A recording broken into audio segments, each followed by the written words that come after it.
မင်္ဂလာပါအခုကျွန်တော် F018 ရဲ့အသုံးပုံလေးကိုတည်းရှင်းပြပေးခြင်းလို့ပေါ့နော်လူချင်းမင်းတို့လက်ထဲကိုပစ္စည်းရောက်သွားရင်ဒီလိုပုံစံလေးရောက်လာမှာပေါ့နော်သူ့ရဲ့အောက်ကဒီဖော်တုံးလေးပေါ့ဒီဖော်တုံးလေးကိုဖယ်ပေးရမယ်ဒါလေးကိုအရင်ဖယ်လိုက်ပေါ့နော်ပြီးပြီဆိုရင်တော့ဒီမှာသူ့ရဲ့ power ကြိုးပါတယ်ကျွန်တော်တို့ဒီရောနော် power ပေါက်ကကျတော့ဒီအနောက်မှာရှိရပေါ့နော်ဒီမှာသူ့ရဲ့ power ပေါက်ကို power ကြိုးလေးတက်ပေးလိုက်ပါပြီးပြီဆိုရင်တော့ဒီမှာပေါ့နော်ဒါတော့သူ့ရဲ့ plat ဒီကျွန်တော်တို့ plat သုံးတဲ့အခါမှာကျွန်တော်တို့မီးရမှန်တဲ့အခါမျိုးတွေရှိတယ်ရုပ်တရက်မီးရဆောက်တက်သွားတာတွေမဖြစ်ရအောင်လို့ safe cut တော့ခံသုံးပေးဖို့အရေးကြီးပါတယ်အဲ့တော့ဒီမှာတက်လိုက်မယ်အဲ့တော့ကျွန်တော်တို့က adjust လုပ်ပြီးသုံးပေးလို့ရတယ်ဒီလိုပေါ့နော်သူက360 degree ထိဒီလိုထောင်ပြီးတော့သုံးလို့ရတယ်ပေါ့နော်ကျွန်တော်မျက်နှာချက်မှာထိုးခြင်းလည်းရတယ်ပေါ့နော်အရင်ဆုံး adjust လုပ်လိုက်ပေါ့နော်just လုပ်ပြီးသွားပြီဆိုရင်နောက်တစ်ခုကကျတော့ကျွန်တော်တို့ဒီနေရာမှာကတ်ထားခြင်းနဲ့ဆိုလဲကတ်ထားလို့ရတယ်သူ့ရဲ့လေထွက်ပေါက်ကဒီဘက်ဘေးမှာပါတဲ့အတွက်ကျွန်တော်တို့ဒီနေရာနေမှာဒါမျိုးကတ်ပြီးတော့သုံးပေးလို့ရတယ်ပြဿနာမရှိဘူးပေါ့နော်တကယ်လို့လေထွက်ပေါက်ကအနောက်မှာဖြစ်နေဆိုရင်တော့ဒီလိုမျိုးကတ်ပြီးတော့သုံးလို့မရဘူးပေါ့နော်အဲ့တော့ကျွန်တော်တို့အကုန်လုံးတက်ပြီးသွားပြီလက်လည်းတက်ပြီးသွားပြီဆိုရင်တော့ကျွန်တော်တို့ remote control ကနေပြီးတော့ဒီအနီရောင်ခလုတ်ကလေးနှိပ်ချင်လဲရတယ်ဒီ power ခလုတ်ကလေးနှိပ်ချင်လဲရတယ်ပေါ့နော်အဲ့တော့ကျွန်တော်တို့တစ်ချက်နှိပ်ပြီးတော့ဖွင့်လိုက်မယ်ကျွန်တော်တို့စက်ကိုစပြီးတော့ဖွင့်ပြီးဆိုတာနဲ့သူရဲ့ auto focus နဲ့ပေါ့နော်သူစက်ကလျော်လျောက်ချိန်ပေးတဲ့အထိကိုကျွန်တော်တို့စောင့်ပေးဖို့လိုပါတယ်ဒါဆိုစက်ကလျော်လျောက်ချိန်ညှိပြီးတာပေါ့နော်ဒါဆိုရင်တော့ကျွန်တော်တို့ချိန်ညှိပြီးသွားပြီချိန်ညှိပြီးသွားကြကျွန်တော်တို့မျက်လုံးနဲ့လိုက်ကြည့်လိုက်ပေါ့နော်တကယ်လို့လိုအပ်နေသေးတယ်ကိုယ့်ရဲ့မျက်လုံးထဲမှာမကြည့်ဘူးလို့ခံစားနေရသေးတယ်ဆိုရင်ဒီမှာအပေါင်းအလုပ်လေးရှိတယ်ဒီကောင်ကတော့ focus ကို manual ပြန်ချိန်တာပေါ့နော်ဒီလိုလေးပေါ့နော်တစ်ချက်ချင်းစီနှိပ်လိုက်ပေါ့နော်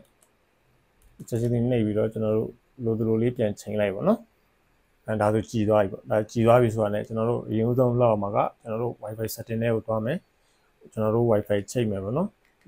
ဒီအပေါ်နဲ့သွားလိုက်ရင်လည်းရတယ်ပေါ့နော်အပေါ်မှာ wifi logo လေးကိုနှိပ်ပြီးတော့သွားလိုက်ရင်လည်း wifi setting တွေကိုတန်းပြီးတော့ရောက်တယ်ကျွန်တော်တို့ဘယ် network ကိုချိန်မှာလဲပေါ့နော်ချိန်ချင်တဲ့ network ကိုချိန်လိုက်ပါကျွန်တော်တို့မချိန်ပြီးသားပေါ့နော်ချိန်ပြီးသားဆိုတော့ကျွန်တော်ချိန်ပြီးတော့ပြန်ပြပေးမယ်နောက်ကတစ်ခုကိုကျွန်တော်နှိပ်လိုက်မယ်ပေါ့နော်ကျွန်တော်တို့ password ရှစ်လုံးထည့်ပေါ့နော်ထည့်ပြီးဆိုတော့ကျွန်တော်ဒီမှာ backclock လေးကိုတစ်ချက်နှိပ်လိုက်ပါနော်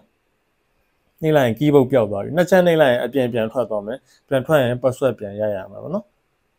အဲ့တော့ကျွန်တော်တို့မြားလေးနဲ့ပဲဒီမြားလေးနဲ့ပဲအောက်ကိုချလိုက်ပေါ့နော်ချပြီးပြီဆိုတော့ဒီအလဲက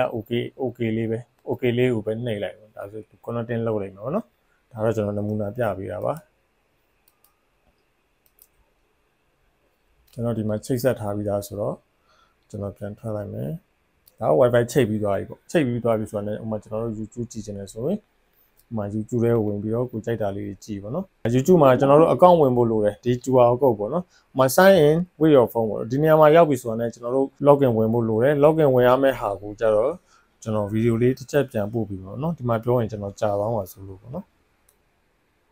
ဒါ YouTube သုံးတာပေါ့နော်ဒီမှာကျတော့ကျွန်တော်တို့ဖုန်းနဲ့ချိန်တာဖုန်းနဲ့ချိန်တာကျတော့ဒီမှာပေါ့နော် screen cut ရှိတယ်ပေါ့နော် screen cut ဆိုတော့ကျွန်တော်တို့တစ်ခါလေးတင်ပေးထားပြီးသားပါသူကနှစ်မျိုးချိန်လို့ရတယ် wireless ကို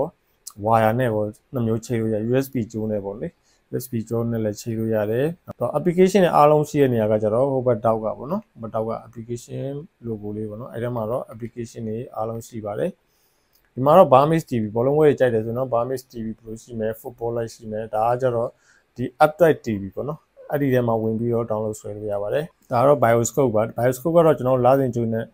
ရုပ်ရှင်ဇာတ်ကားတွေဇာတ်လမ်းတွဲတွေဒါမျိုးလေးတွေကြည့်တာပေါ့နော်နောက်တစ်ခုကကျတော့ကျွန်တော်တို့ HDMI နဲ့တွဲဖက်ပြီးသုံးတဲ့အခါ laptop နဲ့သုံးမယ် Skynet တွေ Xbox တွေဒါတွေနဲ့သုံးတဲ့အခါမျိုးမှာဆိုရင် HDMI ကြိုးနဲ့တွဲပြီးတော့သုံးလို့ရပါတယ်အဲ့တော့ Skynet နဲ့သုံးမယ်ဆိုရင် HDMI ကြိုးကို Skynet မှာတစ်ခုတက်မယ်ပြီးရင် projector မှာတစ်ခုတက်လိုက်မယ်ပဲเนาะပြီးရင် remote control ကနေပြီးတော့ HDMI source ကိုပြောင်းလဲရတယ်အခုမြင်နေရတဲ့ HDMI လေးကိုနှိပ်လိုက်ရင်လည်းရပါတယ်အခုကျွန်တော်ဘာမှတက်မထားတော့ no signal ပြနေတယ်ပေါ့เนาะ